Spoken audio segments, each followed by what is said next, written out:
Hello friends, আজ আমি আপনাদের এডিআর এর জন্য কয়েকটা কোশ্চেন সলভ করাবো। তো কোশ্চেনটা হলো কি, একটি সংখ্যাকে 1111 দ্বারা ভাগ করলে ফলাফলে আমাদের 7777 হয়। তাহলে সংখ্যাটি বের করতে বলেছে। কি বলেছে? 1111 এর সাথে কত ইন্টু করলে, তার মানে আমি এই জায়গাটা আমি ড্যাশ দিতে পারি। কত ইন্টু করলে হবে?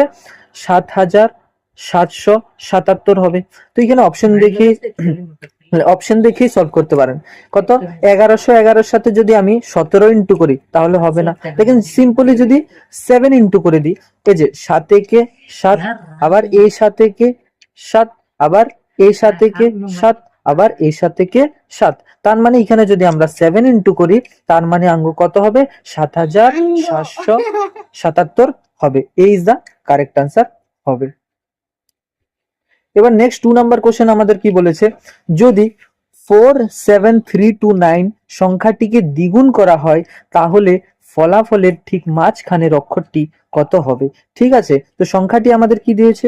47329, এটাকে কি বলেছে?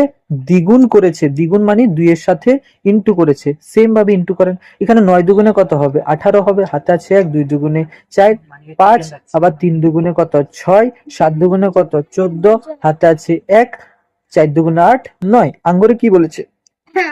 মাঝখানের অক্ষরটি কত হবে? মাঝখানের হবে 6। মাঝখানের কত?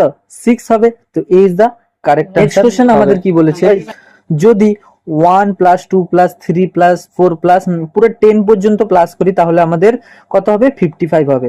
তবে 2 plus 3 plus 4 dot dot dot 10 plus 11 কত হবে? তো এখানে দেখেন 2 প্লাস 10 পর্যন্ত, 2 প্লাস 10 পর্যন্ত তো আমরা এখান থেকে ফাইন্ড করতে পারি। কেন? এই যে 1 এর থেকে 10 পর্যন্ত প্লাস করলে আঙ্গ কত হয়? 55 হয়। তো 55 এর থেকে যদি আমরা এই 1টাকে মাইনাস করে দিই, তো এই 1টা মানে কি? এই 1 মাইনাস করলে কত হবে? 54 হবে। ঠিক আছে, তার মানে 2 থেকে 10 পর্যন্ত, 2 থেকে 10 পর্যন্ত আমরা কত লিখতে পারি? 54 লিখতে পারি। 2 থেকে 10 পর্যন্ত 54, আর শুধু বাকি রইলো কি? 11। তো এটাকে সাথে যদি আমরা 11 প্লাস করে দিই কত হবে? 65 হয়ে যাবে।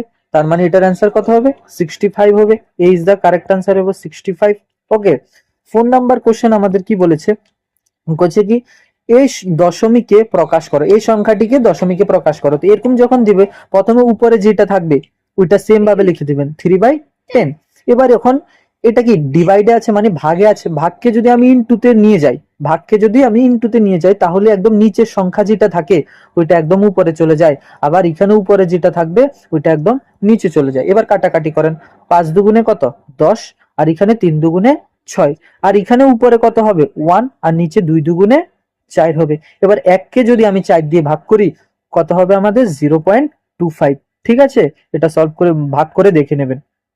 5 নাম্বার কোশ্চেন আমাদের কি বলেছে, একটি বর্গের কালি দেওয়া আছে 169 মিটার স্কোয়ার, বর্গটির বাহুর মাপ নির্ণয় করুন। তো সাপোজ একটা বর্গ দেখেন, এটা কি দেওয়া আছে?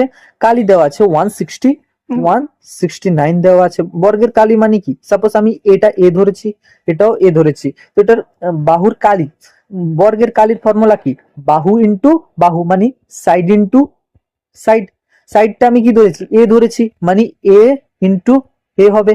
তো এটা হলো কালির ফর্মুলা। ইজ ইকুয়ালস টু কত হবে? দেওয়া আছে 169। ঠিক আছে, এখানে এ ইন্টু এ মানে কি হয়ে যাবে? এ স্কোয়ার ইজ ইকুয়ালস টু 169। আমগো লাগে কি? এই যে বাহু মানে একটা সাইড লাগে, একটা সাইড কত দেওয়া আছে? এ দেওয়া আছে। তো এখানে যদি আমরা স্কোয়ারটাকে ওই সাইডে নিয়ে চলে যাই তাহলে কি হবে? রুট ওভার হয়ে যাবে, রুট ওভার 169। আর আপনারা জানেন রুট ওভার 169 মানে কার স্কোয়ার? 13 ইন্টু 13।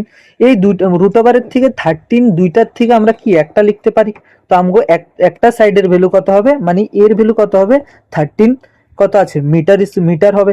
ঠিক আছে, তো 13 মিটার মানে আমগো D is the correct answer হবে।